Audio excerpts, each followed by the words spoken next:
So I'm not gonna lie, one of the few Disney sequels that piqued my interest a little bit was Little Mermaid 2. Outside of Return of Jafar, I never saw any of the Disney sequels. They just didn't pique my interest, and I think I was a little too old for them. But when I saw the commercials for this one about Ariel's daughter who's a human who wants to become a mermaid, I thought, that's kind of a clever idea. Okay, I wasn't expecting much, I know it's a Disney sequel, but I thought there were some possibilities in this. I popped it in, gave it a watch, and yeah, it sucked. Okay, maybe that's too strong a word, but it just felt like an hour and a half of nothing. This story should be so easy to make interesting, but instead you just felt like they're going through the motions. The motions that we gotta see these characters again, we gotta do at least 5 dumb kids movies cliches that you've seen everywhere, and we have to in no way make the characters feel like their decisions are making the story flow, doing what the story says they have to do. And it's a shame because, like I said, I thought this was a good idea. Ariel and Eric have given birth to a little girl named Melody. She's about to be introduced to her grandfather Triton, but then Ursula's crazy sister interrupts and threatens to kill Melody unless Triton hands over his magic trident. She's defeated, but they decide to follow Frozen parents' logic and just keep her away from the thing that she would obviously be very drawn to instead of finding about a million other ways around this. So she can never be told about mer people or the sea or anything like that. In fact, they even build a wall in between the kingdoms. Insert Trump joke here. But Triton tells Sebastian to keep an eye on her, because, yeah, that makes sense. And 12 years pass, but everybody acts like it was just 12 minutes. No, really, 12 years later, Sebastian is like, oh, look after her, he said. But wait, why are you acting like he just said that? Well, it was 12 years ago. Also, Ursula's sister is trying to turn this little guppy back into a shark that was just transformed into a guppy. Why are you still doing this 12 years later and acting like it just happened a few minutes ago?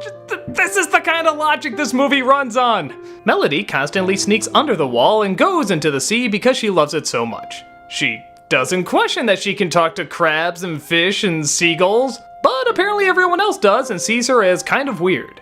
When Sebastian accidentally gets loose during a party and causes a big scene, she thinks she's to blame even though nobody says she's to blame. And this ruins her big night that I guess could have possibly gone awkward anyway. You see Ariel cross her fingers, though we don't know why. She's afraid to dance with this boy, though we don't know why. She looks down at her feet like she doesn't know how to dance, but this was never addressed. Yeah, we're not even at the meat of the story yet, and nothing is adding up. She finds her old magical locket that shows that the underwater city is real, and this convinces her that it's totally rational to leave her home and try to find it. Yeah, again, kinda crazy. She comes across Ursula's sister who turns her into a mermaid, but sadly says she doesn't have enough magic to keep her that way. The only thing that does have enough magic is King Triton's trident, who she now says he stole from her.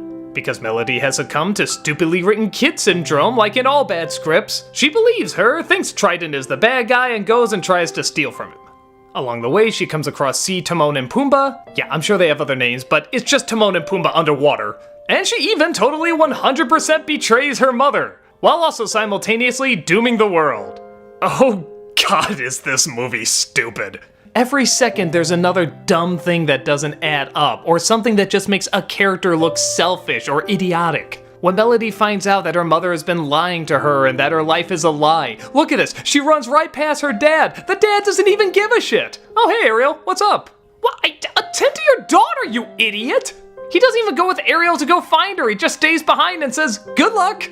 Even Jasmine threw a punch in Aladdin 3, this guy just does nothing! The only characters very occasionally of interest are either Melody or the evil sister. Once in a while they do a good expression on them, and hey, Pat Carroll's back to do the voice. She could read the phone book and make it sound deliciously evil. Even the animation is just generic. I can't say it's bad, but nothing really stands out about it either. I remember the incredible expressions that they gave Ariel in the first one. Even when she couldn't talk, the animation on her face was just so passionate and so well done. Here, she just feels like a robot.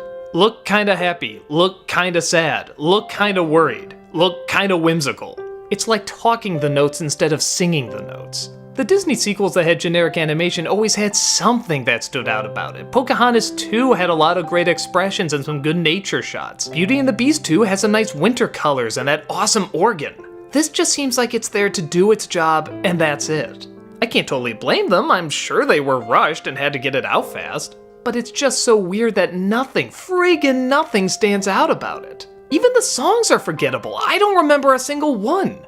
I don't know, I guess I shouldn't be shocked. I mean, it's a Disney sequel. This is what we're supposed to expect, but I really like this idea. I wanted to see more of Melody longing for the sea. I wanted to see more conflict between her and the parents. I wanted her, when she finally gets into the ocean, to see what a spectacular world it is, like her life is starting anew. But instead of feeling any of that, you're just kind of shown it. You're told what's going on and not experiencing it. I guess it's not awful, especially compared to other Disney sequels. It's just bland and not very memorable. And for an idea like this, especially being a sequel to such a passionate film, you would think even a rushed sequel off of something so passionate would leave some kind of impact.